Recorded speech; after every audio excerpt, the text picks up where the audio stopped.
Episode 307. If we're business owners and we're screwing up, I have the utmost respect for anybody who starts a business, because that is right there when you decide you're starting a business. Just like you said, people are going to ask you, it seems really hard. Why don't you quit?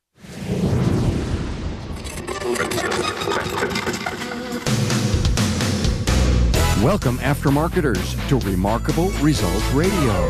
Listen to learn just one thing from today's episode on your journey to remarkable results.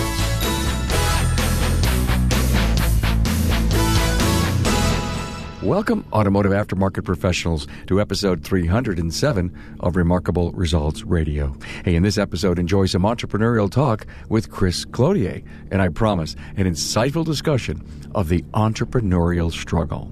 Carm Capriato here, helping aftermarket professionals achieve their own remarkable results, and reminding you that this episode is presented by Federal Mogul Motor Parts and Garage Gurus. For serious technical training and support, online, on-site, and on demand, Garage Gurus is everything you need to know. Find out more at fmgaragegurus.com. We continue to grow our social connections. So glad to welcome new Facebook friends Scott Osborne, Robert Pitari, Cass Choate, Luke Walker, and Andrew Green. And newest LinkedIn connections, Tom Seiger and Dean Hendricksey. It's easy to get connected with the podcast. Just go to remarkableresults.biz/social, and you'll find every link to get involved, including the free Aftermarket Insider newsletter. I know you know this, but don't forget that every podcast episode has their own show notes page. This episode with Chris Cloutier is at remarkableresults.biz/E307. There you'll find additional bio information, links to previous episodes Chris has been on, the episode's talking points, and a link to a special article we talked about. Also, a list of the books we discussed. Just a quick tip for all podcast app users: if your version of the Remarkable Results Radio app is older than July 2017, go to your app store and update. A new user experience awaits you, and in your hands you get a powerful app that brings every interview, including the Academy podcasts, to your fingertips. Search for Remarkable Results Radio on your app store. Now, welcome back, Chris Cloutier, to the podcast. Chris and I had a great conversation, passionate at times, on entrepreneurialism. Chris is a serial entrepreneur and has some wise words and experience at it. We talk bootstrapping, cash is king, the struggle, trust your gut, leadership, and even salesmanship. Now, don't shy away from these topics. The discussion just may set you off onto a better or different course. Chris has the scars, like all of us, that are the lessons we all learn as we march toward an improving and brighter future. This interview is going to cement much of what you know about growing a business, and some of our talk will hit you, I hope, smack in your entrepreneurial soul and get you to understand the journey you're on just a little bit better. As I mentioned, find the cliff notes for this episode at remarkableresults.biz/E307. Here comes some business-to-business life lessons you can use to grow and prosper. Now, listen to learn just one thing. Here's Chris Cloutier.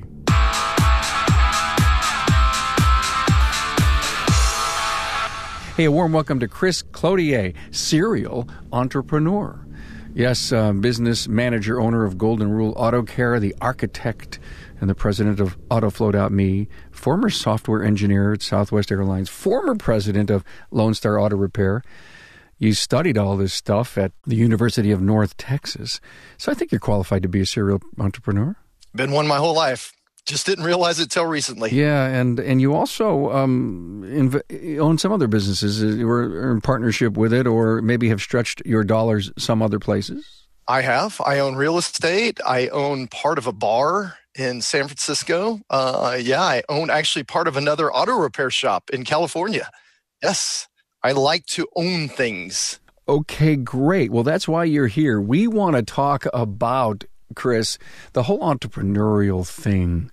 You know, what's the drive? And, you know, so many guys start shops today, and it doesn't matter. You can own a shop. You can own a baked goods store. You know, go back to the whole E-Myth concept. And if people don't know what E-Myth is, please get the Michael Gerber book and read it, because I think that helps define how to become a good entrepreneur, how to run a business without you having to be there, how to scale it. But so many people start out with no money, and they wonder a year or two in, am I ever going to lose this? They're struggling, Chris. Yes, the struggle. So first, thanks, Carm, for having me on. I know I've been on before. We've talked about shop technology. We've talked about digital sales process. And now we get to talk a little bit about my struggle. Yeah, I want to learn about Chris Cloutier. I want to learn about, what makes you tick.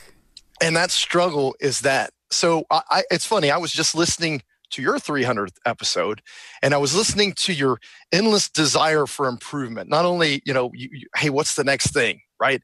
And then not only that, your continuous improvement for learning and your love for and passion. So I'm like that. Gary Vaynerchuk. You familiar with Gary Vaynerchuk? Sure. Oh yeah, 400 trillion to 1. Right? That's your odds of life. So if you think about that, you think, man, I get one shot at this thing called life. How can I make the most of it? Now, unfortunately, when you wear 14 titles like me and you're a serial entrepreneur, it comes with the struggle, because then you're always thinking, oh, can I do a little bit more? Can I do one more thing? Can I maybe take that 30-minute that time where I'm in between walking from my car to my house, and can I put one more thing in there, right? And I think it just compresses down. I mean, and first thing is I know I'm all over the place right now, but that struggle of being that person, right? Coming from an entrepreneur or a corporate America like you've gone to a business owner, right? Like you said, whether you're a auto repair shop owner, whether or not you're a software owner, you've had lots of different guests on here, whether you're a trainer, whether you're a part salesman and you're owning your own distribution center, right? What does it feel like to constantly be in that struggle with yourself, right? Questioning. When you work for corporate America, you have somebody telling you on a day-to-day basis who you are, whether that's good or bad. They're reaffirming that you're a good person or that you're a bad person, but you're getting some sort of reaffirmation. But your point is that when you're an entrepreneur and you're up there on top, you're kind of alone. You're alone. Absolutely. You're alone, right? Who's telling you? Now, you have a lot of people telling you that you're doing wrong, right? Because they're not doing what you do. And they see that envy or jealousy that they're trying to pull you down. So let's take the guy who starts an auto repair shop. I love these Facebook groups, and I'm a part of lots of them because I'm a software owner and I'm an auto repair shop owner. And I read this one post of this guy who said, hey, I'm in my garage, I'm fixing cars, and I'm wanting to get out and maybe go find a shop, maybe hire somebody. And I saw this guy get attacked by some of the shop owners saying that, wow, you're the reason why we look bad. You're the reason why we get, trashed is because you're working out of your house. And here we are working out of our garages. That right there defines the struggle, right? This guy's just trying to go to the next level. He's trying to get out of his, everybody starts in a garage somewhere. Bingo. Right? That's the answer. And yeah. There you go. But some people forget that, right? They forget that they had to go through that struggle, right? That they had that initial, hey, I'm going to do this. And you have, so, and luckily there was enough people on that group too that were saying, hey, go get a coach now. Go get a good shop management system. Go get this. But you still had other people that were immediately attacking this guy. And I'm like, wow. I mean, how in this world, when we're supposed to be supporting each other and elevating each other, are we attacking the young guy who might be the next guy who revolutionizes the way we do auto repair, and we're keeping him out because he doesn't have enough money, like you talk about, to start his own shop? I'm talking with Mike Zralik, a technical product specialist with Federal Mogul Motor Parts. So you have this van, and it's the Guru on the Go van, and it's all nicely decked out, and you drop by for lunches and learns. How do shops get a chance to get that van to come to their place? Well, they can, of course, call into our Guru hotline and request it. They can talk to their parts distributor, and through that channel, we can go out and do some training, or even with us out in the field. If they see us, we do various warehouse distributor type shows, many different events. We're out there everywhere. Just come by and ask, and we'll be more than happy to come by. Hey, Mike, if I said you were a champion for Federal Mogul Motor Parts, would I be right? You betcha. So give me an example. I live, eat, breathe Federal Mogul on a daily basis. Growing up, I being in the racing industry, I knew a lot about Moog. I loved Moog. Felpro, same thing.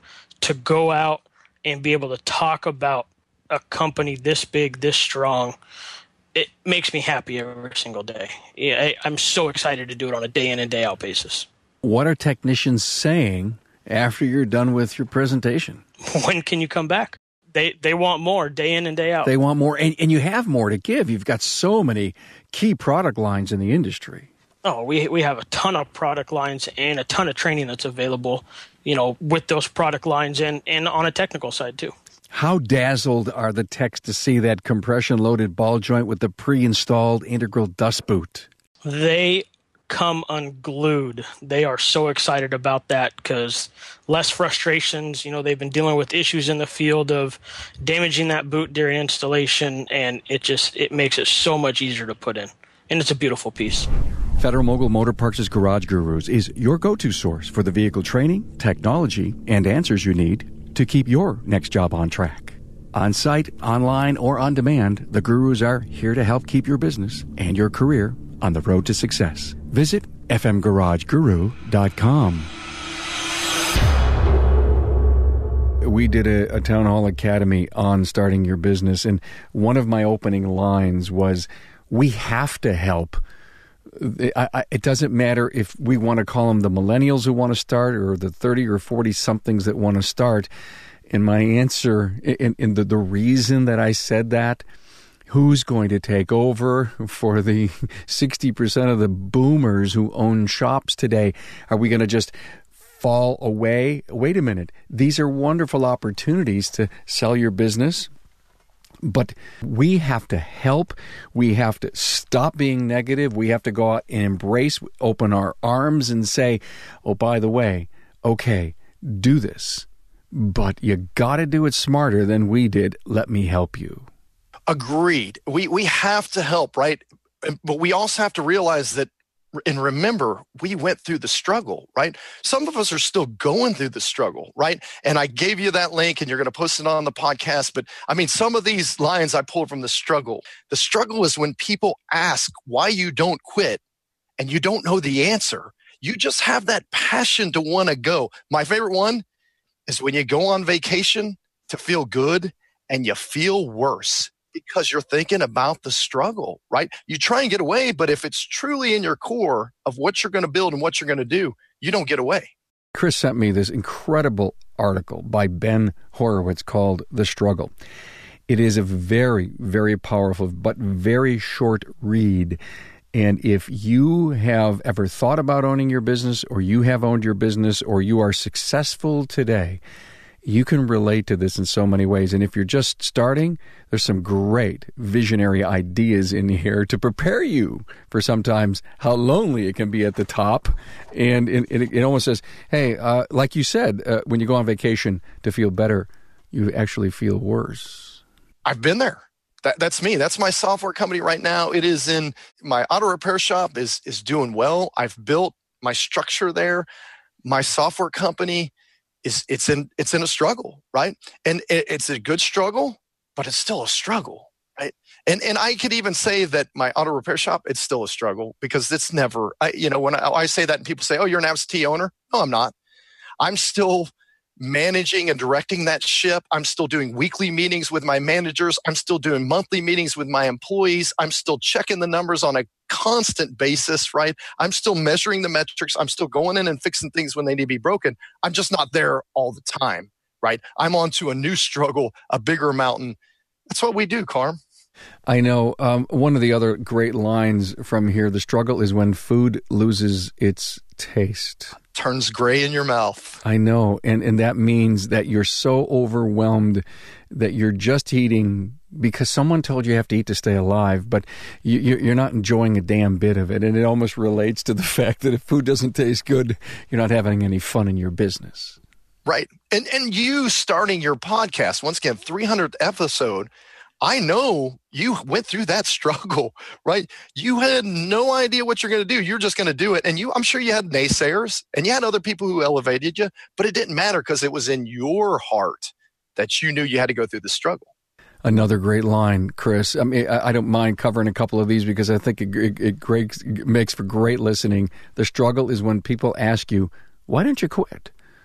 And you don't know the answer. You don't know the answer. Because you're half in and you're half out, right? You're questioning yourself. Is this the right thing I'm doing? I'll go back to the Gary Vee thing, right? You get a 400 trillion chance of being to be alive. And it's amazing what we complain about. It's amazing what we designate as important. It doesn't take anything away because your life is different than my life, right? But when we think about the odds of what we get to live, we're pretty blessed to be able to at least go and screw up something. If we're business owners and we're screwing up, I have the utmost respect for anybody who starts a business because that is right there when you decide you're starting a business. Just like you said, people are going to ask you, it seems really hard. Why don't you quit? You lose a great employee. You lose a loyal customer. You start thinking, what did I go wrong? What didn't I do right? Someone said to do this and I decided to do that. You're always questioning yourself. And in the whole fact of the matter in our industry, we're bootstrapping this thing. We're using our own money. Yes.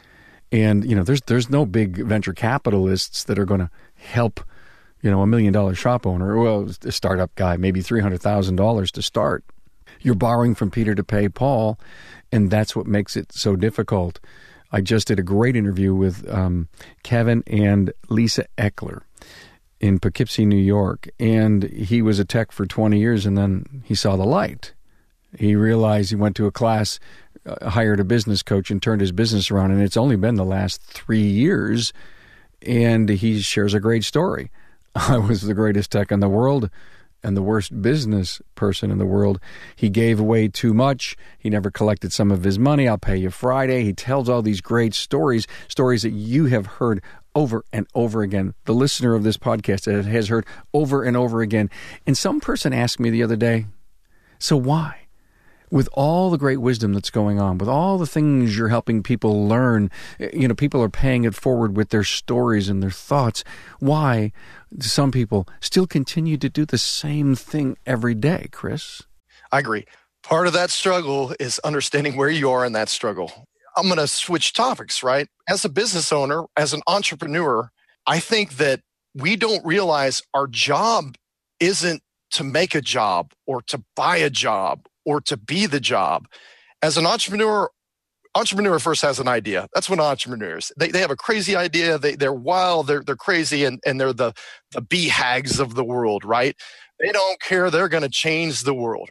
And then once you get to a level when you start become an entrepreneur, now you've got to get into management leadership, right? You've got to get into different levels, right? No longer, once that idea starts to materialize, now let's start getting into molding that and actually executing on that and making sure. And I agree. I see it all the time that people will buy these shops and maybe they'll hire a person or two, and hopefully they start hiring a person too, but they never get to the point where they realize, the work on your business versus in your business, that you're the entrepreneur. You're the one at the top. You don't need to be the one that everybody comes to when the fire is getting deep. You need to be the one that you replace. I always say this. I want to replace myself. I don't want that job. I don't want to be on the counter. I want to replace myself. I don't want to be managing my shop on a day-to-day basis. I want to replace myself. I don't want to be the guy selling my software. I want to replace myself. I don't want to be the guy developing the software. I want to replace myself, right? And only by replacing ourselves and letting go of that level of control can we start elevating our thing outside of that struggle. So many times we get too deep into, and I go back to corporate. You went from corporate and I was from corporate. The hardest thing I ever did was leave corporate and go work for myself. And I have multiple emails. Every day I was sending myself an email about how I was going to quitting and go back to work because I didn't have a boss telling me, hey, Chris, good job today. Or, hey, Chris, going back to that. I needed validation. I had nothing. And it just was this, I'm like, this has got to be kidding me. So that whole lonely at the top thing is absolutely rings true. But people want to feel validated. They want, when they walk into their shop, they want everything on fire. And then they want to pull out the hose and be the fireman and put out all the fires. And they feel good about their day because they did something. Versus when you start working on your business, you don't have that same feeling. Nobody knows your name anymore at your shop because you're not the guy at the counter, nor are you the guy in the back. You're the guy that shows up every once in a while. Nobody needs you. And what happens when nobody needs you anymore? When they're all doing their job, right? When they're all living up to the expectations you want. I love what you just said. And what was going through my mind is that because we need to learn leadership, because we need to learn business, because we need to learn to become the CEO of the business, we fail to realize that goals, both short, medium, and long-range goals, will help drive the decisions that you make today to replace yourself. And when not, and you're just in the grind,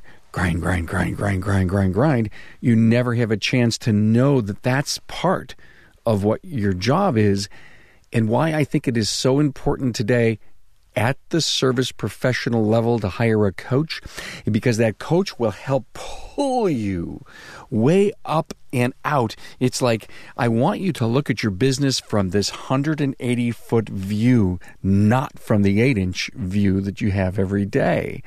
And yes. And I'm such a proponent. I said this in the 300th. What I learned from the first 100 episodes, Chris, was that the most successful guys out there topped themselves up top the noggin with a rubber mallet and said, I got to get a business coach. And that to me was the biggest takeaway that I had in doing all the interviews that I've done, is the guys realized, listen, I was the greatest tech in the world, but I have to have a business coach. Part of that entrepreneurial lonesomeness, holds them back. I have a great story. I worked for syndicated radio. Right, we talked about this. Syndicated in the South, 80 different markets. And I worked for this guy named Kid Craddock. He's passed away a little while ago. And he was a morning show DJ, very popular here in Dallas, very popular in the South. And this guy Dallas is one of the top 5 markets, and he was number 1 in a top 5 market. That's hard, right? It's incredible. And this guy was one of my best mentors ever in life, because exactly what you said. This guy had advisors and coaches. And I went to him one day and I said, Kid, you're number 1 in one of the top 5 markets. You're syndicated in 80 different cities. Why do you have advisors and coaches? And he goes, Chris, I'm number 1 in a top 5 city because I have advisors and coaches. Like you were talking about in your 300th, you never stop learning, right? Your 21 Irrefutable Laws of Leadership. I know you know the book. The law number 1 is the law of the lid. You're the lid. As soon as you stop growing, your organization stops growing. Everything stops growing. It's my favorite law in the whole world. Mm-hmm. And here's a guy that, once again, like you said, he's at the top of his game, and he still has advisors and coaches. And these were not cheap advisors and coaches. These were expensive advisors and coaches. So I agree with you. Absolutely. I have advisors for both companies. I have coaches for both companies. I have people that I'm constantly bouncing ideas off of to keep me in check. Now, sometimes I think they're stupid and they're high, but that's my entrepreneurialism. I still get to make my road, right? And we can talk about ownership later, and why you want to make sure that you have a majority of ownership in your destiny, because you don't want somebody telling you what to do. They can certainly suggest to you it might be a good idea. But yeah, absolutely. I agree with you wholeheartedly. Yeah, and I do too. I have a coach and a mentor, and all the great ideas, because as I said in the 300th, I just, ideation is one of my top 5 strengths, and I bubble with them. But, okay, it's great. I have a bunch of them. Oh, look at the bucket. The bucket's full of great ideas. But, every once in a while you need someone to come up and say, all right, did you really think that one through? I love that, Carm, but that's just right. Not, it's a cool idea, but it may not fall into the brand. It may not fall into the structure. And I say, yeah, but I never fall in love with, sometimes never fall in love with all your ideas. Hey, superpowers. As an entrepreneur, what is an important superpower? So my kids tell me my superpower is the ability to take a nap whenever I want. And I think that every good man should have that superpower. I think most of us do, right? Because we got to sleep when we got to sleep. And I have no problem with that. No, this is a good question. So I was sitting in front of a SMU panel of young engineers, and this happened a couple months ago. And I was asked this question, right? So I'm prepared. And I said, your gut. And they said, What? I said, your gut, right? Follow your gut, because the numbers might not make sense. And my best story about this was when I was buying the auto repair shop. I was looking to go get my MBA. I found an auto repair shop on Craigslist. My brother, who's an L1 master technician, just happened to live right around the corner. And I called him up and said, hey, do you want to go buy an auto repair shop? And he goes, I'm good where I'm at. I said, well, come on, let's go look at it, right? We looked at it. Price was right. Business is dying. I get an advisor who's multimillionaire who advises me on this. And he says, Chris, give me the numbers. Let's run through the numbers. We run through the numbers, blah, blah, blah, blah. And I said, man, this looks horrible. And he goes, good. You see that it looks horrible. I said, absolutely. By the numbers, it looks horrible. He goes, okay, what are you going to do? And I said, well, I don't know. And he said, well, let me ask you one thing. What does your gut tell you to do? And I said, really? After all this number crunching, you're going to ask me, what is my gut saying? And I said, my gut says, hell yeah. He said, then that's what you're going to do. And I said, you got to be kidding me. And he goes, no, because numbers, although they don't lie, they can misguide you, right? Because the numbers can tell you it's the worst proposition. The odds are against you. But think of all the people who have created great things because they thought, no, I'm going to change the world. Doesn't matter. Doesn't matter what the. Now, when we're business owners, I don't want to encourage the young business owner that says, oh man, I'm going to have a $10 million shop overnight.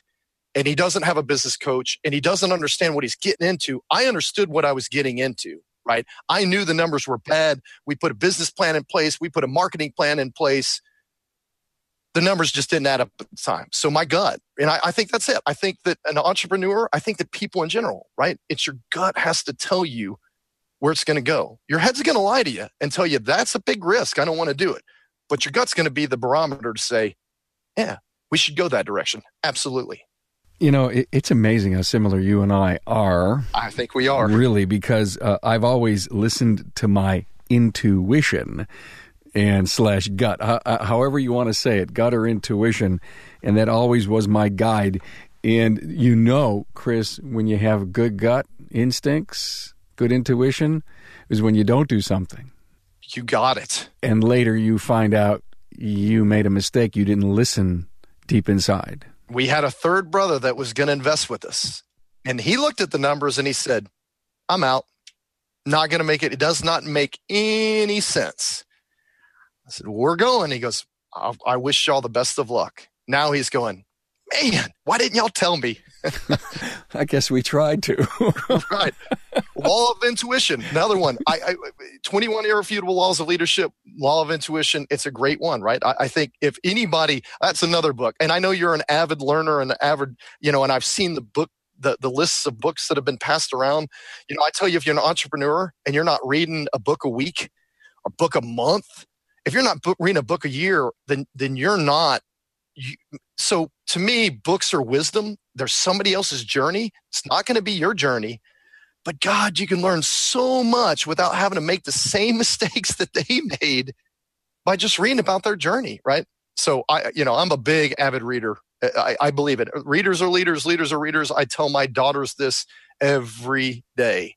Read. That's how you lead, and that's how you live your life. Good for you. You mentioned two really cool things a few minutes ago. You said the words business plan and marketing plan. I wonder how many startup service professional entrepreneurs have a business plan. Now, if they borrowed from SBA, for example, they better have one. Yeah. They had to have one. But if they started out with some of their savings, they rented a place. Part of the problem is where are we going and how are we getting there? Amen. I give that speech to my guys who work for me all the time. I give it to them with their finances. I give it to them with their lives. Where are you going to be? I give it to them with their certifications, right? I always ask, if you're going on vacation, do you have a destination and know how you're getting there? Yeah, I do. Okay, why do you then go blindly with the rest of your life? Now, another good piece of advice that I got about business plans and marketing plans. You make one. This is one of my best advisors. And he said, you make your business plan, make your marketing plan, make your forecast, and guess what? They're wrong. Right. They change often. They change. Yeah, they've already changed. By the time you get them done, get ready to update them. Right. Ironically, in corporate America, we had a 5-year strategic plan, and it was renewable every 3. And in year 2, we started to work on the 3, even though the 5 was, if you will, locked in stone. Why? As we all know, we are traveling at the speed, technology at the speed of life. The world's changing, next month is going to be different than it is. You can't be locked into something.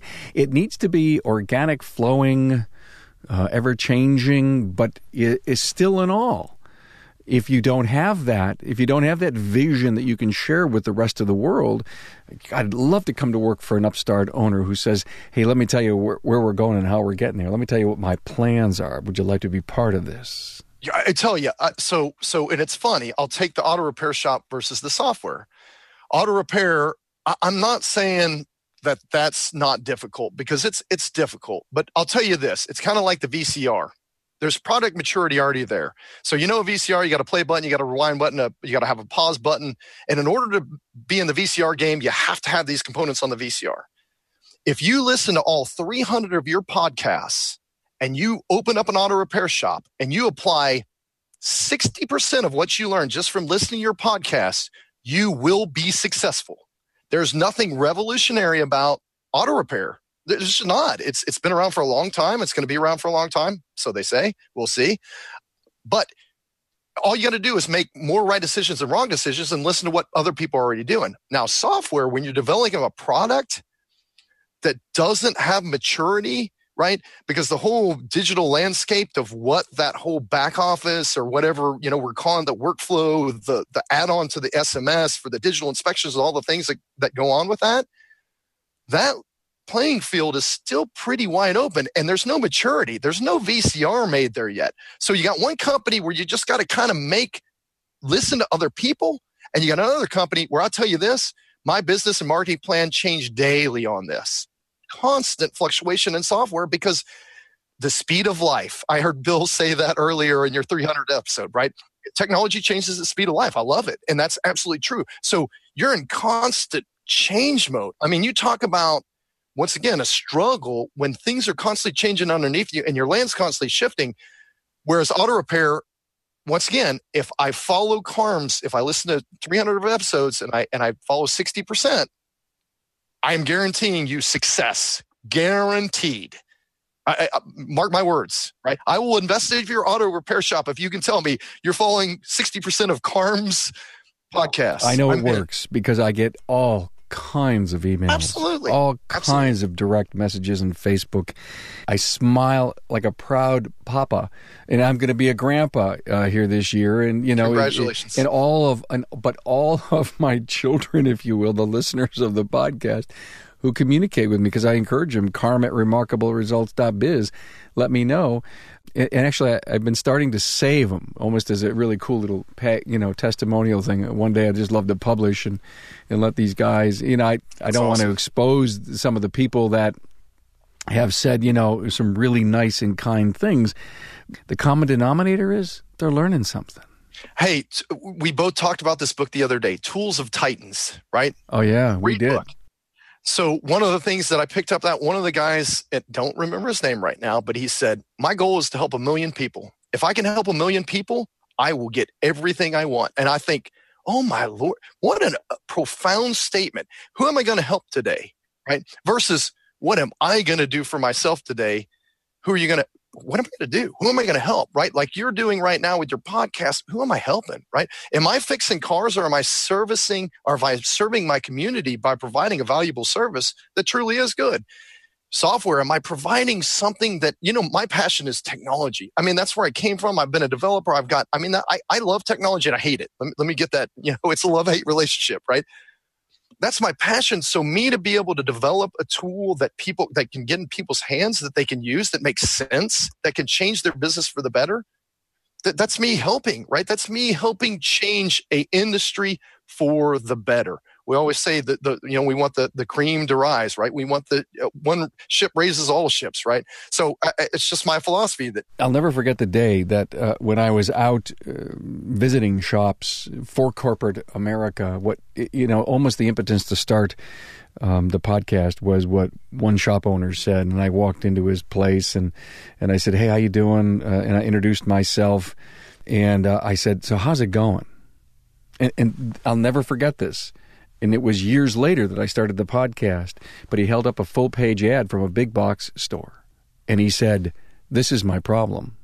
And I looked around the place. I looked in his bays. I looked at the uniform. I looked at the brand. I looked at the customer-facing offering. You know, I wasn't in a position to grab him by the neck, sit him down in his office in his chair, point my finger at his face and say, "You're the problem." But I wanted him to be, where could this person get some information that would help him have his own personal discovery, Chris? Yes. That it was internal, not external. You respectfully disagreed that ad was not his problem. Oh boy, did I ever! Deep inside, I knew. So let's talk. We were talking about bootstrapping, and which is starting a business without any outside resources or help. Yes. But when you get money, Chris, cash starts to become king in the business. What should you do with it?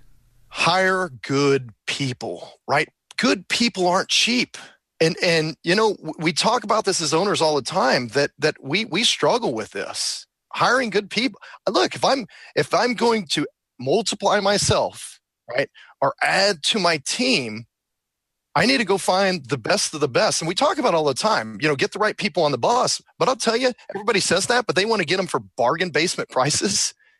And that's just not the way it works, right? Good people cost good money. So if you get, and good people, if you get the right people and you pay them the right, and this frustrates me when I'll sit in a 20 group room and then somebody will say, yeah, I'm paying this person so-and-so this much money. And everybody attacks them. Oh, you're wrong. You shouldn't pay him that much money. You shouldn't pay him that much money. And then I'll go, well, what does he do for you? And the guy goes, well, he's the greatest, right? He runs my shop for me. He takes care of everything for me. So everybody attacks this guy without any, because we automatically think, oh, you have to have this margin to this, and you have to have this margin to this. And there's truth in some of that, but really, if you have, depending on what you're willing to sacrifice and depending on what level you're willing to get to, you have to know that I can't do it with, no offense, I can't do it with bargain basement people. No company has ever been built on bargain basement people, right? Great book to read. This goes into leadership too. Bare knuckle management. It's one of these type talk type books, but it's funny. And it talks about your A players, your B players, your C players, and D players, right? And it gives you, most of us, maybe we can, and maybe we do know what an A player is, but we should know, right? If we're going to get money, let's invest it in our people. That would be my first thing. I want people. I want people that are going to run my business. I want people that are going to replace me. I want people that are going to multiply everything I do. So I don't go buy a new house and a new car. If you're ready to retire, heck yeah. If it's a big payout. Hey, Carm, I love it, right? Once again, if I get money, I invest it. Like we talked about at the top of the hour, right? I'm not going to buy a new car. I don't own new cars. I'm not going to get a car payment. I'm going to go buy a house. I'm going to go buy a piece of real estate for $500, $600. But I'm sorry, diverting. So like you say, it's not time to buy a new car. It's not time to buy a bigger house. It's time to remember the commitment you said at the opening of the show. Replace yourself. You can't replace yourself unless you have the good people, which is what your point was. Pay them. Don't worry about the KPIs. If that person is the future, if this person allows you to not be there for half the time, to have a condo in Florida, and that's your goal in 10 years, then you can't keep spinning them in a mill. You got to give them a place, a home to land in, to feel appreciated in. So it goes to culture, it goes to pay, it goes to benefits. Absolutely. And we talk about there's not a tech shortage. I work in both, right? I have technicians that are techs in my shop, and then I have software engineers that are technicians on software.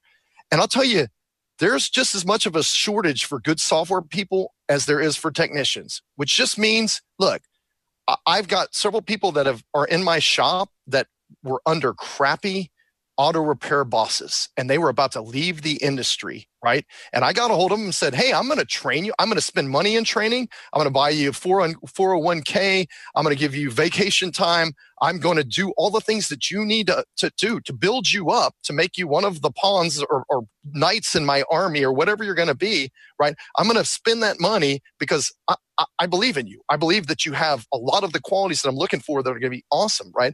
And it's the same thing over in my other company, right? I look for people. I'm going to build them up. I'm going to invest in them. Leadership. I mean, let's talk about, you know what, Carm? The problem is once we get money, once we start making money, we don't realize that we're the leaders, right? And leading and managing are two different things, right? So when you get money, what do you do with it, right? Even if you buy good people, are you going to burn those good people out? Are you going to beat them every day or beat them up every day because they're not doing it right or doing it your way, right? So that's when it comes into leadership and elevating those good people that you get through the door that you're paying good money. I don't pay. Oh, well, it's a great code. I can't remember it, but I don't pay them to make my decisions. I pay them to make their own decisions, right? I want them in there making decisions for themselves. So like you said, I'm not going to have a condo on the beach. I'm going to be off to another business, right? I love the journey. I love the struggle. I got a 400 trillion chance of being on this earth. I'm like you. I think we're like that. I get one shot at this, so I might as well enjoy this one shot and walk these different journeys. But you got to invest in those people, not only money-wise, you got to invest in them leadership-wise, right? You're not a reverend, are you? Because you're up on the pulpit. Man, you is preaching. Hey, another technician that's working at Chick-fil-A right now. He's a certified technician working at Chick-fil-A. You know why? Because the place he worked at, he hated. And I can't get him to come back. You talk about one good technician we just lost because somebody else was horrible at leadership and management. Yeah, as a matter of fact, I am a preacher. I've got my license to marry people in Texas and married my first person last Isn't that wild? I married my brother over the summer. Yeah, I married my brother. In New York, they call them officiants. Is that what you are? I was an officiant. It took me 3 minutes online to get my officiating degree. Good for you. I can imagine. Now, listen, let me give you some rules of life here. I imagine that. I did. Hey, I have 3 rules that they needed to adhere to in that wedding. And everybody walked up and they said, Chris, you know what? You should start a officiating wedding business. And I go, no. Maybe next year. I love it. Weddingsbychris.com. I love it. Heck yeah. I like it too. Yeah. As a matter of fact, love it. This has been a blast. I'm so glad we have been hanging out here. Salesmanship. I can't help but think that so many techs that want to start their business, their communication skills are talking to cars, talking to themselves. It doesn't matter if you're in a recruitment mode, you're speaking to vendors, you're talking to customers. You got to have a little bit of that, don't you? Salesmanship is something that we avoid because sales became a dirty word. And it became a dirty word because of used car salespeople. That has changed, right? And if you know the levels of sales, the top salesperson they're called an advisor. You got a consultant and then you got an advisor. I want to be an advisor to somebody. I want to be an advisor to the people I have a relationship with, right? Sales is relationship. And I think what we've done, and it's still in the back of most people's mind, is sales is a dirty word because I'm trying to force something on you that you don't want to buy. That's not sales, right? And I think sales is ultimately important. Carmen, another thing I want to talk about was when I was a technician, software engineer, very early on in my career, I was horrible at talking to people. I interfaced with a computer. I knew how to write code. And I realized very quickly that, wow, in order for me to be successful outside of writing code, I need to be able to communicate more effectively with people. So I started going out just like you. I'm a learned person. I believe in Kaizen. I believe in, the whole idea of lifting that lid. I've been in Toastmasters for 20 years now, right? Because I had somebody say, Chris, you're great on stage, but you need to go to Toastmasters. And I was like, no, I don't. But then I was like, you know what? I do. I need to learn how to communicate effectively. And so there's so much out there other than Toastmasters to help that technician to realize that communication and sales will be his key to his success. It's one of the keys, right? If you can't talk to your customer, without getting mad and be an advisor and be a consultant to them versus, well, they don't understand what an O2 sensor is and they don't understand this form. They don't understand about who cares? The customer does not care about the complexity of the car. They care, does my car get me to soccer practice? Does it get me to work? Does it get me to the grocery store? And that's communication, that's salesmanship, understanding what your customer wants and just advising or consulting them on delivering. Safety and reliability, consultative selling, tons of books out there on it. There's three types of selling: consultative, transactional, and enterprise. Enterprise would be like when Intel and Microsoft have offices in each other's building. Transactional is everything's a commodity, and it's a race to the bottom. Price doesn't matter, value doesn't matter. And then consultative or / relationship selling is really everything that we do. When I think about Toastmasters, and I think about leadership, and I think about a technician coming into our industry and starting his own business and getting his business coach and learning leadership, if you're going to be an effective communicator as a leader, I love the concept that you're saying is you got to tie that in with the Toastmasters so you can be a much more effective communicator. Absolutely. Communication to me is why we get in fights with our wives, why we get in fights with our kids, why right now we have so much political discourse. And you think about the division we have, and it's because communication, we're horrible at it now. We are more connected than ever, but our communication skills lack more than ever. We don't carry conversations anymore, right? We're all passive aggressive. Yeah, it's sound bites. I mean, we're communicating in sound bites, and yes. And the sound bite is indicative to the person who's sending it out. I want you to. This is my slant on the world. Here's my 15-second soundbite. We don't have enough time in our world to pay attention to anything. That's why people don't read. We're going to be a 300-page book. I got to read that. I don't have time. I can't even. Wow, there's this great video out there, and I can only stomach the first 15 minutes of it because I'm chasing a silver bauble over there. Yep.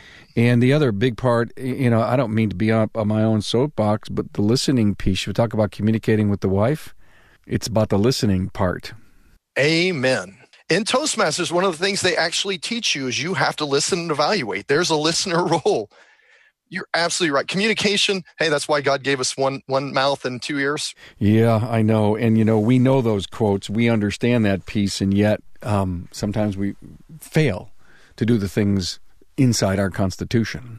You had Dennis McCarran on, and I'm going to give him a shout out. I've been to his Dimensions training class 3 times, and what he teaches you in that class is how to listen effectively, how to question people effectively, and how to get through objections. And pure leadership, you don't realize that when somebody comes and tells you, boss, I have a problem with this, immediately you go to solving a problem.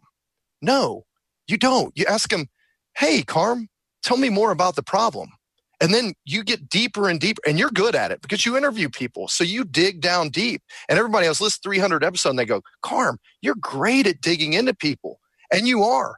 But you know what? We all should be as leaders. We should be diggers, and we should find out what's the root cause. But what happens is we're problem solvers and we're fixers. Somebody comes to us and they say, I have a problem. We go, here's the solution.